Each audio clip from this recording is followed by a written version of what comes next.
Okay, so let me say this to you. The day I watched Skip Bayless lose himself with you, and that's what he did. He lost himself. And when I watched Skip Bayless say to you, put them goddamn glasses back on, boy. Now, I know he didn't say goddamn and boy, but that's what everybody heard. And I was waiting for you to snatch his ass across that table, baby, and give it to him. I was like, Shannon, this is the perfect time. I don't condone violence. Right. I don't say be violent. But that day, I was in my feelings for 2 days. Me and my grandbaby could not watch you for 2 days. And my husband had to say, Mama, let's talk about this. Look at Shannon Sharpe.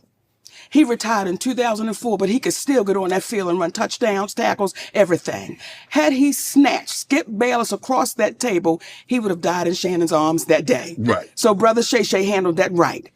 Now we can talk. Okay? I just had to get that off of me because I know everybody around the world heard what I heard. No, he didn't say them words, but we heard it in his mind, and we was looking for you to say space and opportunity, Skip. Space and opportunity. That's that be more coming out of you. You know what? That's your Aunt Mary coming out of me. That's your Aunt Mary coming out of me, baby. I got an aunt named Mary Nell. Monique. Yeah. Big JTV, man. Like, comment, sub. Everybody who's new to the channel, do me a quick favor, man. Like the video. Press that subscribe button, man. I check my analytics. A lot of y'all ain't subscribed, but show me some love. I'm on my road to 1K. A few subs away. So press that sub button. But let's talk about it, man. Let us talk about our auntie Monique deep fried cooking. Skip Bayless. And by the way, if y'all get the chance, man, watch the full interview. I think y'all will like it. It's not to the level of Cat Williams. I don't think we'll ever get that. That was once in a lifetime experience, right? But it was funny. It was funny. Monique kept it funny. Monique kept it classy. And Monique did a lot of exposing. A lot of talking, man. Like, she was spitting facts. She was spitting about the, movie Hollywood industry and how shiesty, two-faced that they are. And you're seeing a theme here. And when she called out Skip Bayless, right, and how dirty Skip did Shannon, it was beautiful to watch because this is exactly what I said months ago. And I'm not the only one. I'm not the first. I definitely am not an original on this take. But the way that Skip was talking to Shannon, it was on some borderline slave-ish, man. Boy, you better get in your place, boy. You know what I mean? Disrespect. And disrespecting a man to that level, regardless of any race they are, that man has every right to put their hands on you. Every right. And the smartest thing that Shannon did was not do it. See, there's a great reward for restraint. You know what I mean? When you pull that trigger, right? When you pull that trigger, you not only end that person's life, but you might even end yours. You know what I mean? By the way, rest in peace, FBG Duck. You know what I mean? And look at that situation in Chicago, right?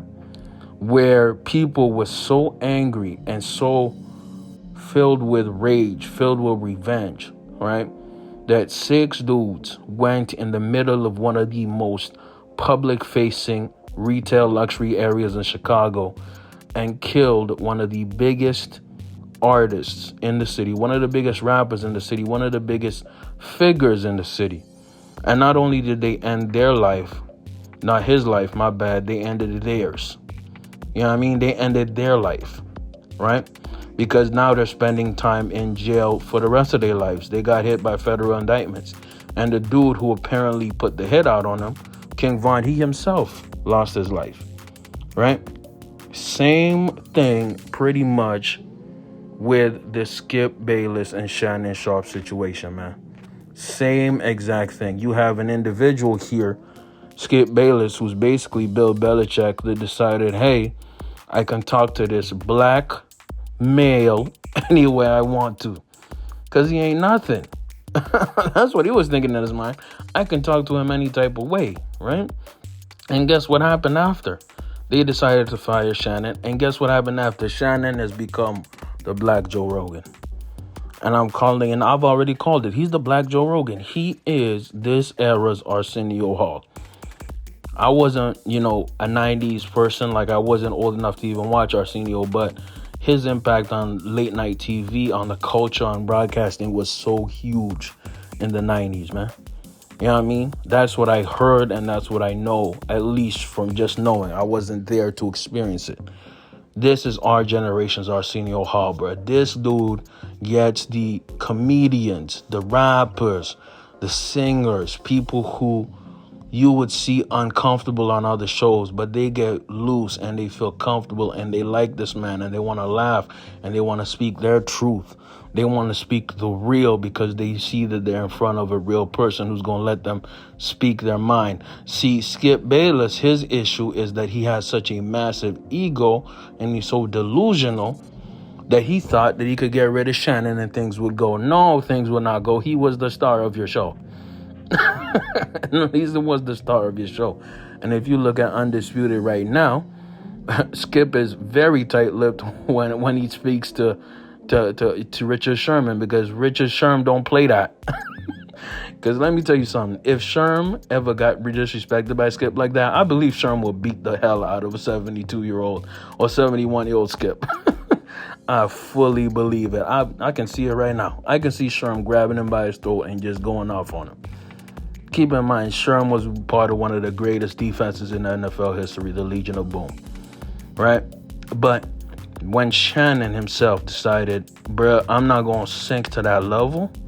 I'm not going to go to that base nature and fall in that trap. That was the smartest thing he did. And not only did he double up after getting fired, which is shocking because he was the show. He got fired from a show that he basically popularized. He became bigger. And I think he's going to get bigger. And I think what's going to happen now is he's going to have politicians on. Because Joe Biden's going to try to get elected and he's going to try to come on Club Shay Shay. It's going to be... Or even worse, Kamala Harris is going to go on there and it's going to look very... I ain't even going to say it, man. Get in the comments, man. Let me know what y'all think, man. Check out these videos on the end screen. I appreciate y'all for spending some time with me. I'm out, man.